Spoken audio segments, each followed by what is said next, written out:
दोस्तों, सीरियल जाने अनजाने हम मिले की कहानी अब उस मोड़ पर पहुंच गई है जहां दर्शकों के रोंगटे खड़े हो जाएंगे।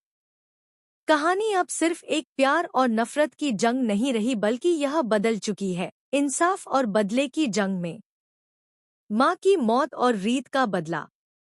कहानी की शुरुआत होती है रीत की माँ के निधन से। यह वह क्षण है जिसने पूरी तरह से रीत की दुनिया बदल दी।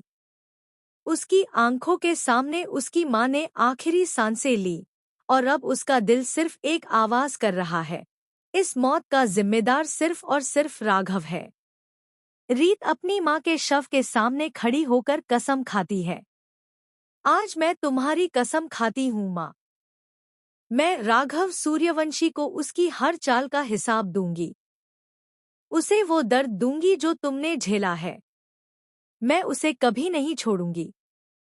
यह कसम सिर्फ शब्द नहीं थी, बल्कि रीत की जिंदगी का मकसद बन चुकी थी।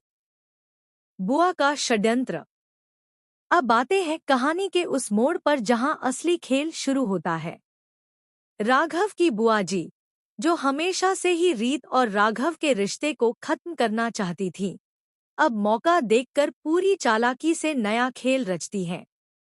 बुआ जी सोचती हैं, अगर रीत और राघव का रिश्ता हमेशा के लिए टूट जाए तो हमारी जीत पक्की हो जाएगी।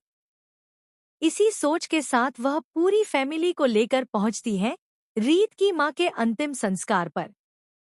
उनकी मंशा साफ थी, वहां हंगामा खड़ा करना और रीत के दिल में राघव के लिए नफरत का जहर और गहरा करना।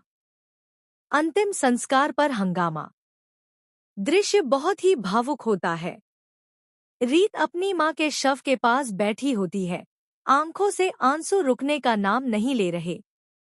तभी वहां राघव पहुंचता है। रीत जैसे ही उसे देखती है, उसका गुस्सा फूट पड़ता है। रीत चिल्लाकर कहती है, तुम्हारी हिम्मत कैसे हुई यहाँ आने की? निकल जाओ यहाँ से। मेरी माँ इस दुनिया में नहीं रही और इसके जिम्मेदार सिर्फ तुम हो। तुम्हारी वजह से आज मेरी माँ की अर्थी उठ रही है। दोबारा अपनी शक्ल मत दिखाना। राघव हैरान होकर कहता है, रीत, तुम गलत समझ रही हो। मैंने ऐसा कुछ नहीं किया।